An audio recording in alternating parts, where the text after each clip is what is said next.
Hello everyone and welcome to Edutap. आप सभी लोगों का स्वागत है आज हमारी हिमाचल हिस्ट्री के इस वीडियो में, जहां पर मैं आपके साथ Mauryan empire and the history of Himachal ये टॉपिक डिस्कस करने जा रहा हूं। इस वीडियो के साथ हम हिमाचल की जो एंशिएंट हिस्ट्री है, उस एंशिएंट हिस्ट्री के सेक्शन के एकदम मिडिल पोर्शन में हम लोग पहुंच गए हैं। We have already covered about the sources of Himachal history, हमने ऑलरेडी इसको पढ़ लिया है। इसके बाद हमने हिमाचल के अंदर जो अर्ली ह्यूमंस आकर के सेटल हुए उनके बारे में हमने पढ़ लिया है। जो ट्राइबल किंगडम्स हिमाचल के अंदर, रिपब्लिकन जनपद जो बने हिमाचल की हिस्ट्री में, उसको भी हमने पढ़ लिया है। और अब हम अलेक्जेंडर का जो इन्वेजन हुआ, उसके बाद मौर्यन एम्पायर की स्थापना जब इंडिया में हुई, तब हिमाचल की हिस्ट्री का कैसा हाल था, वो चीज़ इस वीडियो में देखेंगे। नेक्स्ट वीडियोस में आगे आने वाली जो हमारी रूलर्स थे, चाहे वो कुशान्स हों, चाहे वो साकाज हों, उसके बाद गुप्ता एम्पायर हो, उसको हम देखेंगे। और उसके बाद हम मिडीवल हिस्ट्री ऑफ हिमाचल उसके ऊपर शिफ्ट करेंगे, राइट। और जैसा कि हम जानते हैं कि हमारे एग्जामिनेशंस के अंदर मिडीवल हिस्ट्री का पोर्शन ज्यादा इंपॉर्टेंट है from the prelims as well as mains point of view, तो उसके ऊपर हम अपना ज्यादा एफर्ट और ज्यादा फोकस करने वाले हैं। पर आज इस वीडियो में हम मौर्यन एम्पायर, अलेक्जेंडर्स इन्वेजन, इस टॉपिक को डिस्कस कर लेंगे। सबसे पहले हम अगर 500 बीसी के टाइम पीरियड पे इंडिया के मैप को देखते हैं, तो हमें यहां पर देखने को मिलता है बहुत सारे janapada which are basically republican kingdoms, उनकी फॉर्मेशन इंडिया में हो चुकी है। खास तौर पे जो इंडस रिवर वैली और गंगा रिवर वैली है। इंडस रिवर वैली की अगर हम यहाँ पर बात करते हैं, तो यहाँ पे पताल, रोरुका, ये लोअर इंडस वैली में मिलने वाले कुछ जनपद हैं। लेकिन जो हिमाचल के एरियाज में मिलने वाले जनपद थे, चाहे वो औडुम्बराज हो, त्रिगर्ता हो, केकया, माद्रा, शूद्रका, ये हमारे सारी जो किंगडम्स थे, या उनको कह लीजिए हमारे जनपद थे, वो हमारी इंडस रिवर वैली में बसे हुए थे। इनके बारे में हम ऑलरेडी पिछले लेक्चर्स के अंदर पढ़ चुके हैं। इसके साथ जो हमारा ईस्टर्न इंडिया है, जो हमारी गंगा वैली है, यहाँ पर बहुत सारे इंपॉर्टेंट जनपद डेवलप हुए, जिसमें से मगध का जनपद सबसे ज्यादा आगे जाकर के पावरफुल और इंपॉर्टेंट हो जाता है। इस पे नंदा डायनेस्टी का रूल जो जब स्थापित होता है, तब जाकर के ये मगध एम्पायर एक्चुअली पूरे ईस्टर्न इंडिया के ऊपर अपना सोवेरेनिटी, अपना प्रभुत्व जो है वो बना चुका होता है। इसके बाद यहाँ पर नंदा डायनेस्टी को ओवरथ्रो करके चंद्रगुप्ता मौर्य आ जाते हैं, और ये भारत के एक बहुत बड़े हिस्से पे बिल्कुल जो हमारा सदर्न इंडिया, अगर उसको छोड़ दें तो बाकी पूरे इंडियन सब कॉन्टिनेंट के ऊपर मौर्यन एम्पायर का रूल हो जाता है, specially under the king of Ashok. ये चीज हमें जनरल इंडियन हिस्ट्री के बारे में पता है। लेकिन हिमाचल की हिस्ट्री को अगर हम देखें, तो इसमें अलेक्जेंडर की इन्वेजन का एक बहुत इंपॉर्टेंट रोल आता है। हमें पता है अलेक्जेंडर 327 टू 326 बीसी, इस टाइम पीरियड में अलेक्जेंडर अपनी आर्मी के साथ आता है इंडस रिवर के तट तक, ठीक है। और वो ईस्टर्न मोस्ट ब्यास रिवर के कोस्ट तक आ जाता है, ब्यास रिवर के बैंक्स तक आ जाता है, right. So this is a map जो कि अलेक्जेंडर की आर्मी फॉलो करते हुए आगे बढ़ रही है। तक्षशिला और गांधार के रीजन को क्रॉस करते हुए वो पहले हाइडेस्पिस यानी झेलम रिवर को क्रॉस करते हैं, उसके बाद रावी और ब्यास रिवर को क्रॉस करते हैं, और रावी को क्रॉस करते हैं, और फिर ब्यास रिवर के चैनल तक आकर के वो वापस मुड़ जाते हैं, विच इज योर हाइफेसिस, राइट। सो ये हमारी इंडस, रावी, झेलम, रावी और चिनाब, इन सभी रिवर्स को क्रॉस करके हमारी जो अलेक्जेंडर की आर्मी है वो आकर के पूरे रीजन पे अपने किंग्स को हराने का काम करती है, जिसमें हमारा पोरस किंग का हम लोग नाम सुनते हैं, अम्भी जो कि उस वक्त तक्षशिला किंग है, उनका हम लोग नाम सुनते हैं। उनको वो डिफीट करते हुए आगे बढ़ रहे हैं अलेक्जेंडर। लेकिन जब वो आते हैं ब्यास रिवर के तट पे, तो ब्यास रिवर के तट पे आने के बाद the army does not want to move forward, वो और ईस्ट जाना नहीं चाहती, और इस रीजन में आकर के उनको आयुध संघ, आयुध जीवी संघ, जिसको पनिनी अपनी अष्टध्यायी में आयुध जीवी कहते हैं, यानी कि द ट्राइब्स जो कि मार्शल आर्ट्स में, युद्ध में, लड़ाइयों में वो ज्यादा मतलब अडेप्ट हैं, ज्यादा वो माहिर हैं, और उनकी जो लाइवलीहुड है, उस पूरे ट्राइब का जो ज्यादा इनकम आता है, जो ज्यादा उनका रेवेन्यू आता है, वो वॉर्स से आता है, प्लंडर से आता है, कॉन्क्वेस्ट से आता है, और इसीलिए वो अलेक्जेंडर के आने वाले आर्मी को रिपेल करने का भी काम करते हैं, राइट। सो जो हमारे हिमाचल के लोकल किंगडम्स यहाँ पे, लोकल ट्राइबल जनपद यहाँ पे बने हुए थे, उनका एक बहुत इंपॉर्टेंट रोल है अलेक्जेंडर की इन्वेजन को रिपेल करने में, राइट। अलेक्जेंडर जब यहाँ आते हैं, तो he is also influenced by the local culture. वो ब्यास रिवर के तट पे 12 स्तूप बनाने का काम करते हैं, and these stupas are now destroyed. लेकिन जो ग्रीक हिस्टोरियंस हैं, उन हिस्टोरियंस ने अपने बुक्स में बताया है कि अलेक्जेंडर ने बहुत सारे स्तूप जो हैं बनाने का काम किया था on the banks of river Beas, right. और वो अब सब डिस्ट्रॉय हो चुके हैं। एक बहुत इंपॉर्टेंट जनरल क्विनस, अलेक्जेंडर का एक बहुत ही विश्वास पात्र जनरल जो हुआ करता था, क्विनस इज द जनरल जो अलेक्जेंडर को बताता है कि देखिए आपकी आर्मी अब बहुत ज्यादा अनहैप्पी है, वो घर जाना चाहते हैं, यहाँ का जो क्लाइमेट है, यहाँ का जो वेदर है, यहाँ के जो लोग हैं वो सूट नहीं कर रहे हैं आपकी आर्मी को, and that is why the army, उसको बहुत ज्यादा रिस्क है कि वो आपको जो है रिबेलियन कर देगा, आपके खिलाफ रिवोल्ट कर देगा, और ये आप नहीं चाहते, तो इसलिए आर्मी को वापस लेकर चलिए। और हमें पता है कि अलेक्जेंडर मुड़ जाते हैं यहीं से, ब्यास रिवर से ही वो वापस मुड़ने का काम करते हैं, वो साउथ की तरफ मुड़ जाते हैं, right. He goes towards the south, towards the Indus river delta, वहां पर भी एक दो सिंध के, जो आजकल सिंध का रीजन है, वहां पर भी एक दो किंगडम्स को हरा करके ही moves back towards the Persia region. और पर्शिया में जाने के बाद बेबीलोन में जब वो पहुंचते हैं तो वहां पर उनकी डेथ हो जाती है। कुछ सोर्सेज कहते हैं मलेरिया से उनकी डेथ होती है, कुछ सोर्सेज कहते हैं कुछ अनहैप्पी सोल्जर्स उनके थे, उनको पॉइजन दे देते हैं। डिफरेंट सोर्सेज, डिफरेंट जो व्यू पॉइंट्स हैं, लेकिन यही माना जाता है कि अलेक्जेंडर अनटाइमली उनकी डेथ हो जाती है बिफोर ही reaches back home to Greece, right. तो ये जो इन्वेजन आई है अलेक्जेंडर की, इसका फायदा या नुकसान क्या हुआ हिमाचल के किंगडम्स के ऊपर? उनका सबसे पहले तो नुकसान ये हुआ कि ये कॉन्फ्रंटेशन की वजह से there was obviously a loss of life, a loss of property. लेकिन जो आर्मीज अलेक्जेंडर के साथ आ रही हैं, अलेक्जेंडर की आर्मी में सिर्फ ग्रीक सोल्जर्स ही नहीं थे, ग्रीक्स के अलावा, क्योंकि अलेक्जेंडर सारे पर्शिया को कॉन्कर करते हुए आ रहा था, बेबीलोन को कॉन्कर करते हुए आ रहा था, अकेमेनिड एम्पायर को कॉन्कर करते हुए आ रहा था, तो उनके भी सैनिकों को साथ में लेकर अलेक्जेंडर अपनी आर्मी में मिलाकर लेकर आ रहा था। And all those people they came towards the Indus valley, और वहां पर उनमें से बहुत सारे सैनिकों ने सेटल होने का भी काम किया है। और आज के समय में भी हिमाचल की एक बहुत बड़ी पॉपुलेशन है जो अपने आप को डिसेंडेंट्स मानती है from the Alexander's army and the people who were part of the army from different parts of the world, right.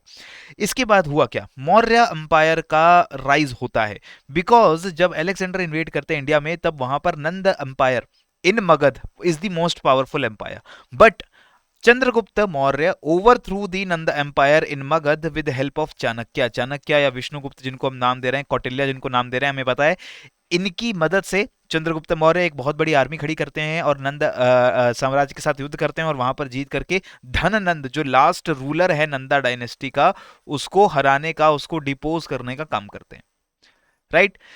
इसमें जो आर्मी बनाई चंद्रगुप्त मौर्य ने, उस आर्मी में बहुत सारे लोगों को, बहुत सारे एलाइज का साथ उनको मिलना था, और ये जो एलाइज मिले हैं उनको वो मिले हैं चाणक्य की वजह से। और चाणक्य की लाइफ के ऊपर जो मुद्रा राक्षस बुक लिखी गई है, इसमें बोला भी गया है कि many Himalayan tribes they were being allied with the army of Chandragupta Maurya.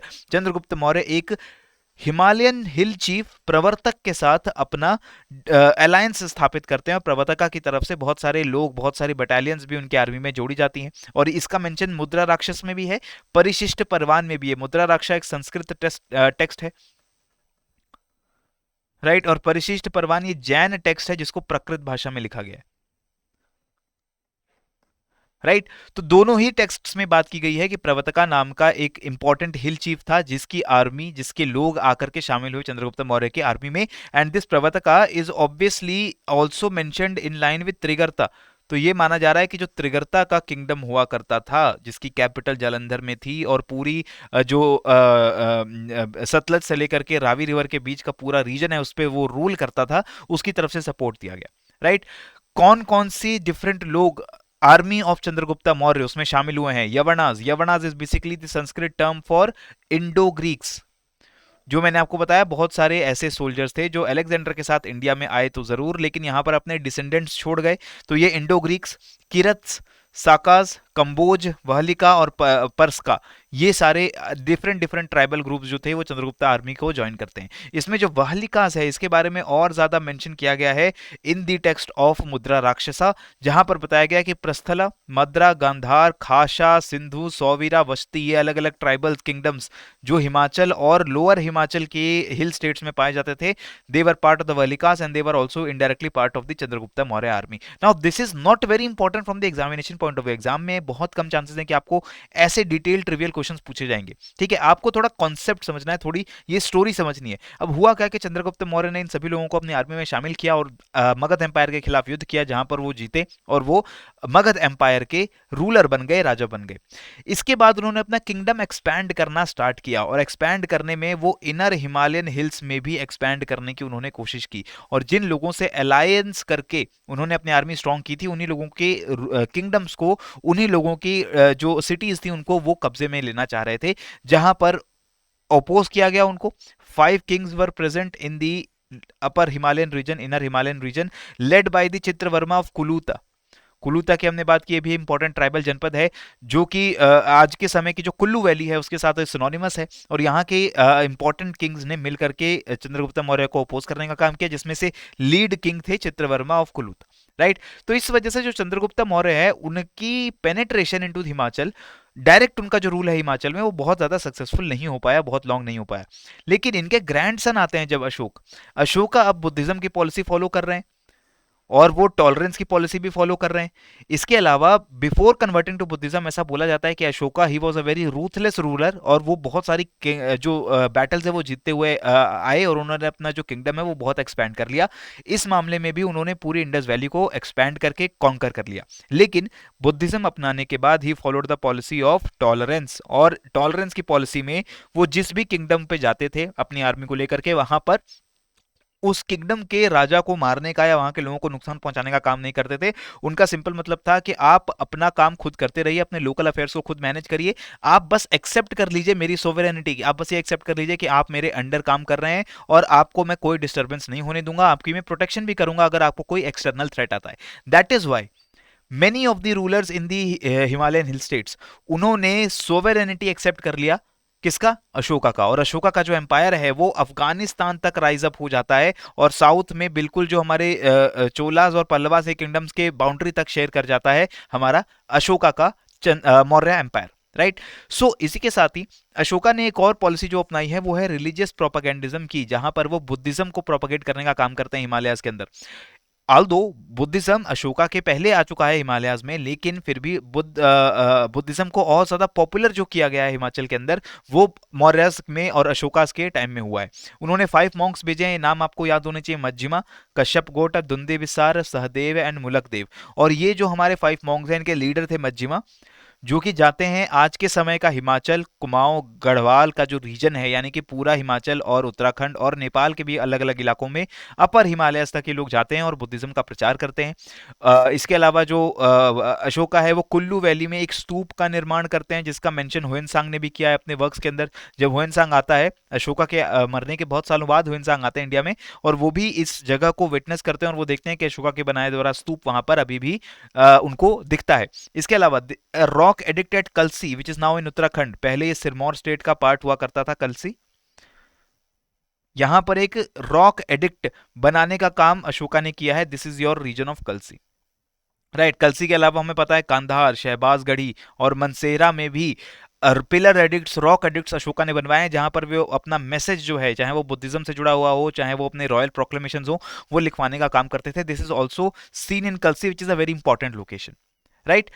Ashoka की डेथ के बाद जो रूलर्स आते हैं मौर्य एम्पायर के, वो बहुत ज्यादा स्ट्रॉन्ग और सक्सेसफुल रूलर्स नहीं होते हैं, और धीरे धीरे अशोका एम्पायर जो है डिसइंटीग्रेट होने लगता है। And after the disintegration of the Maurya empire, the republican hill states वो दोबारा से इंडिपेंडेंस अपनी डिक्लेयर कर देते हैं और अपने कॉइन्स इशू करने लगते हैं। From second century BC to second century AD we find lots of coins from the hill states of Himachal, right. ये जो ट्राइबल किंगडम्स रहे, चाहे वो डुमरास के रहे, चाहे त्रिगर्तास के, कुलूतास के, कुनिंदास के, उनके अलग अलग कॉइन्स हमें देखने को इस टाइम से भी बिलोंग करते हुए मिलते हैं। इसके अलावा इंडो ग्रीक कॉइन्स भी हमें देखने को मिलते हैं, और इसकी मैं बात पहले भी आपके साथ कर चुका हूं फर्स्ट वीडियो में, जहां पर मैंने अपने सोर्सेज ऑफ हिमाचल हिस्ट्री का डिस्कशन किया था। That Indo Greek coins which mention the name of Indo Greek rulers as well as the images of Shiva, right, and also gold coins which show different symbols, जो कि Trident के symbols हैं, चाहे bull का symbol है, ये ऐसे बहुत सारे कॉइन्स हमें मिलते हैं इस रीजन के अंदर से। और ये हमें बताता है कि बेसिकली मौर्यन एम्पायर्स के बाद जब सुंगा एम्पायर आता है, तो सुंगा एम्पायर उतना ज्यादा स्ट्रांग नहीं है, उसकी एक्सपेंशन हिमाचल तक अभी नहीं पहुंची है, and that is why the hill states of Himachal they become independent. इसके बाद कुशान्स आते हैं, तो वो दोबारा से इनको सबजुगेट करने का काम करते हैं। नेक्स्ट वीडियो में हम उस टॉपिक को आगे कंटिन्यू करेंगे, लेकिन उससे पहले इस क्वेश्चन का, बहुत ही आसान से क्वेश्चन का आंसर आप लोग मुझे फटाफट से कमेंट बॉक्स में बता दीजिए। That emperor Ashoka erected his rock edicts which of the following locations in Himalayas? Naudera, Kalsi, Kullu और कुमराहार। अब मुझे बताइए कि कहां पर रॉक एडिक्ट जो है अशोका का हमें देखने को मिलता है, पाया गया है। और इसके साथ इस वीडियो को मैं कंक्लूड करूंगा, लेकिन नेक्स्ट वीडियो में हम इसी टॉपिक को आगे कंटिन्यू करेंगे और देखेंगे कि कैसे पोस्ट मॉडर्न एम्पायर्स में गुप्तास के आने से पहले अलग अलग रूलर्स आकर के हिमाचल के रीजन्स की हिस्ट्री को इन्फ्लुएंस करते हैं। And after that we will continue on to the most important section, that is the medieval history of Himachal. कैसे हिमाचल के हिल स्टेट्स डेवलप होते हैं और कैसे वो मुगल्स के साथ, सिख्स के साथ और ब्रिटिशर्स के साथ उनके रिलेशन डेवलप करते हैं। We will look into that in the next videos. तब तक के लिए keep on learning, keep on growing. जय हिंद एंड जय भारत।